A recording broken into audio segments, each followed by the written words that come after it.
રાજકોટ જિલ્લાના Dhoraji Lions club દ્વારા single use plastic જબલા વાપરવાને બદલે શોપિંગ થેલીઓનું રાહત દરે વિતરણ કાર્યક્રમ યોજવામાં આવ્યો હતો. પ્લાસ્ટિકે આપણી સગવડતામાં વધારો કર્યો, પરંતુ આપણે જ તેમનો બેદરકારી ઉપયોગ પ્લાસ્ટિકે આપણી સગવડતામાં વધારો કર્યો, પરંતુ આપણે જ તેમનો બેદરકારીપૂર્વક ઉપયોગ કરી પર્યાવરણને નુકસાન કર્યું છે. ત્યારે સ્વચ્છ ભારત તરફ એક કદમ આ અભિયાનને વેગ આપવા માટે આ કાર્યક્રમ યોજવામાં આવ્યો હતો. મારું નામ ભાવેશ માવાણી, પ્રોજેક્ટ ચેરમેન. અત્યારનો જે પ્રોજેક્ટ છે ચાલે એના. હવે એકચ્યુઅલી આ જે કોન્સેપ્ટ જે છે, આપણે પ્લાસ્ટિકે માનવતાની અંદર ઘણો બધો ફાયદો આપ્યો, પણ આપણી પોતાની જ બેદરકારીથી આજે પ્રદૂષણ વાળું વાતાવરણ આપણને પ્લાસ્ટિક તરફથી મળ્યું.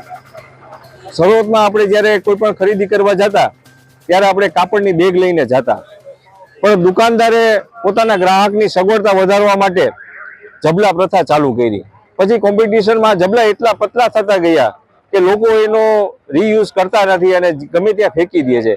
તો આના એક વિકલ્પ રૂપે લાયન્સ ક્લબ ધોરાજીએ એક પોકેટ બેગ નું વિતરણ કર્યું કે જેના કારણે આ લોકો ગમે ત્યારે ઠેલી લઈ જવાની જે અગવડતા છે તે ખિસ્સામાં પોકેટ બેગ લઈ અને કોઈ પણ વસ્તુની ખરીદી કરે. અને મોહમ્મદ હશે જો આપણે જબલાનો આ ઉપયોગ ઓછો કરશું તો આજે નહીં તો આવતીકાલે આપણું જે પર્યાવરણ છે એ આપણી આવનાર પેઢીને આપણે સ્વચ્છ આપી શકીશું. આ જે બેગ છે એ અમારી પડતર કોસ્ટ 50 રૂપિયા છે, છતાં અમે સમાજને આ બેગ અમે 20 રૂપિયા સુધીના ટોકન દરે અમે આપીએ છીએ.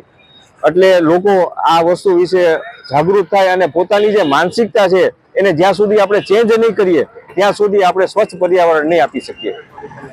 પણ આમાં અમને ખૂબ સહયોગ મળેલો છે, એ બદલ નગરપાલિકા પણ અમે ખૂબ ખૂબ આભાર માનીએ છીએ. અલ્પેશ ત્રિવેદી સાથે CN24 ન્યૂઝ ધોરાજી. હવે જુઓ દેશ દુનિયાની તમામ ખબરો તમારી આંગળીના ટેરવે. ઉઠાવો મોબાઈલ અને Google Play Store પરથી ડાઉનલોડ કરો અમારી CN24 ન્યૂઝ મોબાઈલ એપ.